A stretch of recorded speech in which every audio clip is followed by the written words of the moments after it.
राज भाई, कांग्रेस के ऊपर आरोप लग रहा है कि आप मौसमी सनातनी हैं, अन्यथा आपका जो सीवी है वो राम मंदिर को लेके तो बिल्कुल विपरीत दिशा का वो है सीवी। आज तक कोई ऐसी चीज नहीं रही जिसमें कांग्रेस ने कोई ऐसा प्रयास किया हो कि चलो मंदिर जल्दी बन जाए ना, भगवान का नाम लो, कभी नहीं। सबसे पहली बात तो जी यहाँ पे वक्ता बोले तो बोले, लेकिन डॉक्टर नीति शर्मा जी विश्लेषक हैं। मेरे देश का दुर्भाग्य है कि यहाँ पे जितने भी विश्लेषक सब चैनलों में बैठते हैं वो थोड़ा सा ज्ञान से ऊपर समझते हैं। मैं ये समझता हूँ कि जब हम लोग ज्ञान से नीचे होके बात करेंगे तो अच्छी बात कह पाएंगे, पहली बात। दूसरी बात, अभी नीति शर्मा जी ने कहा एक तो कि काम बता लोकतंत्र दीजिए जो कहते थे, राजभाई, कांग्रेस पार्टी का जिसमें लोकतंत्र राम कहते थे कि जो अब उनको सबक मिल गया। नहीं नहीं, हम सुप्रीम कोर्ट को कुछ नहीं कह रहे हैं साहब, आप और मेरे से लोकतंत्र खतरे में हो रहा है। कहां की बात कहां है। अब एक और बात कह दूं साहब, आपने एक इल्जाम लगाया कि आप, कांग्रेस पार्टी ने कहा था राम काल्पनिक है, कह दिया होगा 25 साल पहले, मैंने सुना नहीं है। आप कह रही मान लिया, क्या राज शर्मा को हक नहीं है जय श्री राम कहने का? और अगर नहीं है जय श्री राम कहने का, आपको सबको चुनौती देता हूं साहब, आज शास्त्रार्थ पूजा पाठ में हमसे कर लें। आपके घर में मूर्तियां नहीं है राम भगवान की, यार क्या बातें करते हैं आप लोग। इनके बाद मुझे समय दे दीजिए। आप विश्लेषक हो, देश को बहकाओ मत, मत बहकाओ। रत्नेश को माफ कर देगा ये देश, आपको नहीं करेगा, कभी माफ नहीं करेगा। मुझे माफ कर देगा, आपको नहीं करेगा डॉक्टर साहब। बड़ी ये मेरी विनम्रता है, क्योंकि मेरे संस्कार हैं। ठीक है, आपने ठीक बड़े है प्यार से राज भाई, ठीक है कह दिया। ठीक है ठीक है, आपने अपनी बात ठीक है। नीति जी कुछ कहना चाहती है? ओनली 30 सेकंड, फिर मैं बहस को आगे ले जाऊँ। नीति जी देखिए, आपने अपनी, जब आपने इनसे प्रश्न पूछा तभी आपने बोल दिया। मैंने व्यक्तिगत रूप से राज शर्मा की भक्ति, राम भक्ति के ऊपर प्रश्न नहीं उठाया था। मैंने तो कांग्रेस के सीवी के ऊपर ही प्रश्न उठाया था। आप आज सनातन अवतार ले रहे हैं, वक्फ बोर्ड को जमीनें देने वाला कौन था? कौन से सरकार ने सबसे ज्यादा दी? मुस्लिम पर्सनल लॉ बनाने वाला कौन था? राम मंदिर के ऊपर तारे लगा के जब वो टाट में थे, तब सब ठाट में रह रहे थे, तब आप लोगों को दर्द नहीं आया? तब राम भगवान राम नहीं जागे? राज शर्मा का तब राम भक्ति नहीं जागी जब समाजवादी पार्टी के लोग रामचरितमानस को फाड़ रहे थे, जला रहे थे? आपकी राम भक्ति तब नहीं जागी जब सारे सेवकों के खून से पूरा शरीर रक्त रंजित हो गया था? आज राम भक्ति दोनों को दिखाइए जरा। क्यों? क्योंकि और आपकी बात को भी मैं बता दूं, निश्चित रूप से राजनीति होनी चाहिए अमिताभ जी, राजनीति जरूर होनी चाहिए, लेकिन राजनीति का आधार किसको आप बना रहे हो? आप आधार तब बनाओ जब आपने यात्रा निकाली हो। आप आधार तब बनाओ राम के लिए आपने बात करते हैं भाई, आप आधार मुझे मुझे अधिकार नहीं है। अच्छा पहले तो आप बताएंगे मेरा अधिकार नहीं है, आधार तब बनाओ आप बताएंगी। आप गए हो कि भगवान महिला के कितने मंत्र पढ़ती हैं, कितने घंटे पूजा करती हैं? अयोध्या के लिए कोर्ट में खड़ा होना पड़ रहा है। क्यों? आपसे ज्यादा बार अयोध्या गया हूं, आपसे ज्यादा राम को जपता हूं, आपसे ज्यादा हम लोग हैं, हम प्योर हैं, सामने आप लोग, हम ब्लंटली बोलते हैं, कुछ नहीं करते। गलत बात है, गलत बात। आप अपने ऊपर आरएसएस की साया मत पड़ने दीजिए, आप अपने ऊपर बीजेपी की साया मत पड़ने दीजिए। आपका नाम होगा और याद रखिएगा, अगर बीजेपी और आरएसएस आपका नाम मिट जाएगा। लीजिए, मैं ब्लंटली कहता हूं, मत लो छाया। राम मंदिर के नाम अरे जो ये छाया और साया, मैं दोनों मित्रों को रोकूंगा। मैं राज भाई के पास, आशीष जी के पास चलूंगा। आशीष जी, विषय केवल रत्नेश को गोली चलवाने का ही नहीं कि आपकी सरकार के समय गोली चली। आप जब अयोध्या में सब कुछ सामान्य गति से चल रहा था तो 2013 में 12 में आपकी सरकार आई फिर से अखिलेश जी की। 2013 में अखिलेश यादव की सरकार ने अयोध्या में हजारों वर्षों से लगने वाली 84 कोसी परिक्रमा पर रोक लगा दी थी। क्यों भाई? आप हज पे रोक लगा देंगे? नहीं ना। मुहर्रम पे रोक लगा देंगे? नहीं ना। वो बात तो समझ में आ गई कि भाई हम, आपने कानून तोड़ा तो हमने गोली चलाई और हमें कोई पश्चाताप नहीं है। जो गुंबद चढ़े वो चिपके रह गए, हुआ नीचे ना ही उतर पाए, झप से गिरे। ये भाषा थी, ये शब्द थे, यही शैली थी, क्योंकि वो अंचल एक ही है तो मुझे शैली का अंदाज है। आपने 2013 में रोक लगा दी थी और हो क्या रहा था? अयोध्या में 84 कोसी परिक्रमा नहीं होगी। और 2014 में, आज से 12 साल पहले जब आपकी सरकार थी, सहारनपुर में मुसलमानों ने गुरुद्वारे पर कब्जा कर लिया। वो अलाउड था। अयोध्या में 84 कोसी यात्रा अलाउड नहीं थी। अशोक सिंघल गिरफ्तार हुए, प्रवीण तोगड़िया गिरफ्तार हुए, सैकड़ों लोग गिरफ्तार हुए। आशीष जी, तो आप कह रहे हो कि हमारी मतलब खाना पीना सब छूट गया है, दुख में अयोध्या जी में ऐसा काम हो गया, पाप हो गया, और मतलब तो आपकी चिंता पर लोग भरोसा नहीं कर पा रहे। वो कह रहे यार इनको तो 84 कोसी परिक्रमा तक से परेशानी थी, बताइए। और 13 में तो वहां कोई कार सेवा होनी नहीं थी, जो कुछ होनी थी 6 दिसंबर 1992 को हो चुकी थी। 13 को 84 कोसी परिक्रमा पर रोक क्यों लगाई थी? गुरुद्वारा कब्जा कर ले मुसलमान आपकी सरकार में था, ओके, डोंट वरी, कोई दिक्कत नहीं। लेकिन यात्रा बोले अच्छा 84 कोसी करोगे, जेल भेजो इनको। आशीष जी,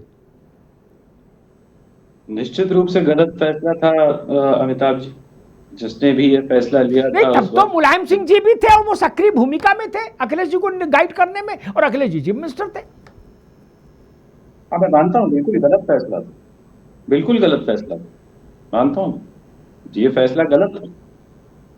और कहीं उसी का जो अंग्रेज और मुगल नहीं कर पाए इस देश में, मुगलों की औकात नहीं हुई, अंग्रेजों की हैसियत नहीं हुई कि 84 कोसी, 14 कोसी और 5 कोसी परिक्रमाएं प्रतिबंधित कर दें रामलला के आंगन में। वो हमारी चुनी हुई सरकारों ने कर दिया, जिनको हमने वोट दिया। उसी का कारण है कि 2017 में समाजवादी पार्टी की जो हार हुई और काफी जो विधायकों की संख्या है वो काफी कम हुई। ये बिल्कुल एक सच है। यही सब वो कारण थे, यही वो कारण थे जिसकी वजह से 2017 में समाजवादी पार्टी के विधायकों की संख्या इतनी कम होती है। बिल्कुल निश्चित रूप से यही सब कारण थे, मिले जुले और भी कई कारण थे छोटे छोटे। तो यही सब वो कारण है कहीं ना कहीं, लेकिन वो भूल थी, गलत था। आज मुझे लगता है कि कहीं ना कहीं अब सही मार्ग पे चल रहे हैं। और वो निरंतर 2017 के चुनाव के बाद से 2019 में हमने अपने आप को बेहतर किया, 22 में और बेहतर किया, और 24 में हमने भारतीय जनता पार्टी को हराया। और अंततः अभी जो कहा जा रहा था कि विपक्ष को बात नहीं उठानी चाहिए, कल्पना करिए अगर अखिलेश जी ने इस बात को उठाया नहीं होता तो ये जो चढ़ावे में जो चोरी और चकारी और लूट चल रही है वो आज भी चल रही होती। तो कहीं ना कहीं अगर आप उनको कुछ गलत के लिए, अगर मैं मानता हूं कि उन्होंने गलत किया, तो जो उन्होंने सही किया अगर वो नहीं उठाते तो भारतीय जनता पार्टी इसको कभी स्वीकार नहीं करती। ये लूट तो 2020 से ही चल रही है, जो कि प्राइवेट ऑडिट में सबको पता है, जो लोग जानते हैं पढ़ते हैं उनको पता है कि वो लूट पहले से चल रही थी, लेकिन भारतीय जनता पार्टी ने उस पर कुछ नहीं किया था। अखिलेश यादव ही वो व्यक्ति है जिन्होंने जब उठाया है उसके बाद ये चीज हाईलाइट होती है और ये चीज आज पकड़ में आई है। तो इसके लिए तो हमें उनका कृतज्ञ होना चाहिए। आशीष जी, मैं कभी इस पक्ष में आ रहा हूँ रत्न, मैं कभी इस पक्ष में नहीं रहा। और जब इस विषय को अखिलेश जी ने उठाया तो मैंने कहा ठीक है, उठाना चाहिए, ये जिम्मेदारी है नेता की। और जब कुछ लोगों ने कहा कि ये नहीं बोल सकते अयोध्या पे बोले, मैंने कहा अयोध्या पे सब बोल सकते हैं, जो वहां गए वो भी, जो नहीं गए वो भी, सब बोल सकते हैं भाई, राम सबके। मैं इस तरह के तर्कों को कभी स्वीकार नहीं करता, ये व्यर्थ की बातें हैं। सबका अधिकार है, राम सबके हैं। गोस्वामी जी ने कहा कि बीज सीधा बो चाहे उल्टा, फसल होगी राम कहो चाहे मरा। ये भारत है मित्र, इसलिए इस पर कोई प्रतिबंध नहीं, सब बोलिए। लेकिन मैंने जो बात कहा कि आप ये भी ध्यान रखिए कि जो काम मुगल नहीं कर पाए, जो काम अंग्रेज नहीं कर पाए, वो काम आपकी सरकार ने किया, जिसको हमने वोट देकर बनाया था। आपने 84 कोसी यात्रा रोक दी, वो परंपरा का हिस्सा है अयोध्या की। जिन लोगों ने वो यात्राएं देखी है, 5 कोसी, 14 कोसी और 84 कोसी, वो जानते हैं कि वो यात्रा जन समुद्र जैसी स्थिति होती है, तब लगता है कि राम के प्रति इस देश की आस्था क्या है। और 2013 में कौन सा भैया आसमान फटा जा रहा था, क्यों रोक दी? 92 जैसी परिस्थिति तो नहीं थी। रत्नेश जी, अमिताभ सर मुझे थोड़ा सा समय दे दीजिए। वैसे हमारे राज भाई ये कह रहे थे, आज अगर आपकी अनुमति हो तो फिर मैं अवधि में ही जवाब दूं। अवधि में दीजिए, राज भाई जानते हैं अवधि में। हमारे राज भैया ही कहत रहे कि राम की बड़ी पूजा करती। तो भाई हमारे यहाँ अयोध्या में तो राम के मंत्र कौनो ना पता हुए तो इतने कहो सीताराम सीताराम सीताराम, तो राम के सगरो पूजा और राम के सगरो पाठ से भाई में हमारे अयोध्या में तो सीताराम सीताराम के जपे जब सुनाई पड़ी। हम बचपन से अमिताभ जी हुए सुनते पला बड़ा हन, तो हमारे लिए केवल जाओगे मेरी प्रताप सीताराम में। कह दो। भाई मैं आपके बीच में नहीं, रत्नेश भाई बह जाओगे मैं प्रताप आपके में। बीच मैं आपके उनकी बीच में बात नहीं, तो आने दो भाई। हाँ जी मैं आपके बीच में नहीं। जी।